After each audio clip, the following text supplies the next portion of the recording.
But Lagos is the smallest state in Nigeria in terms of landmass, 3,577 square kilometers. But the beauty of the Lagos idea is that it provides an avenue for national cohesion, because the immortal rice mill is a product of a venture between the government of Kebbi State and the government of Lagos State.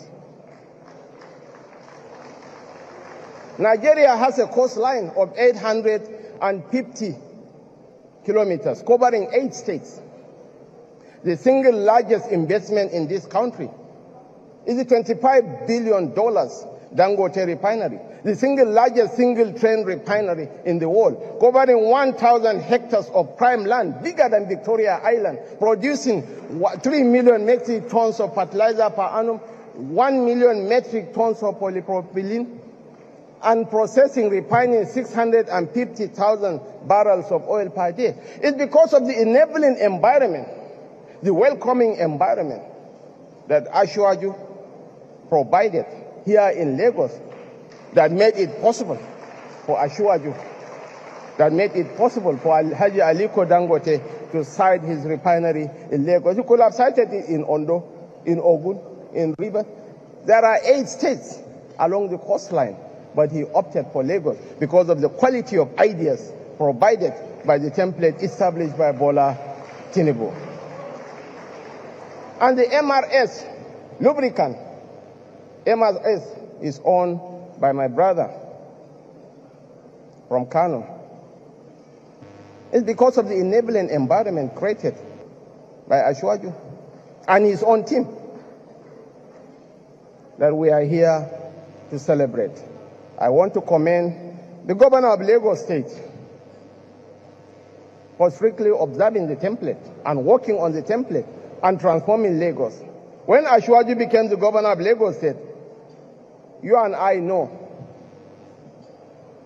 that the fear of Lagos to an average northerner was the beginning of wisdom. Many were skipping coming to the law school fundamentally because of the fear of Lagos. Lagos was a super slum.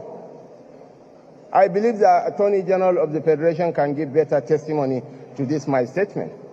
Lagos was a slum, a super slum.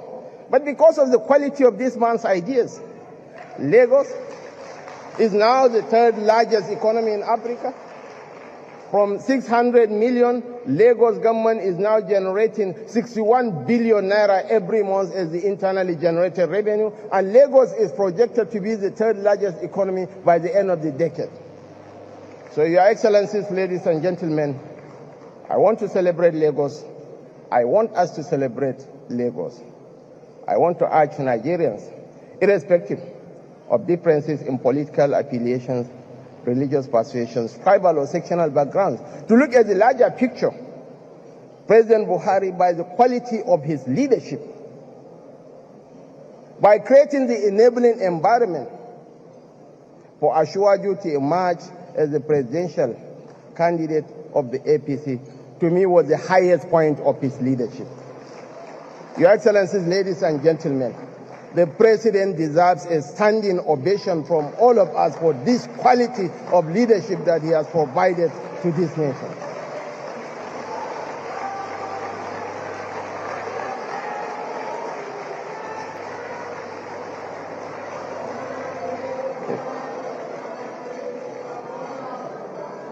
So, Your Excellencies, ladies and gentlemen, let me conclude my remarks. I have taken up a lot of your time.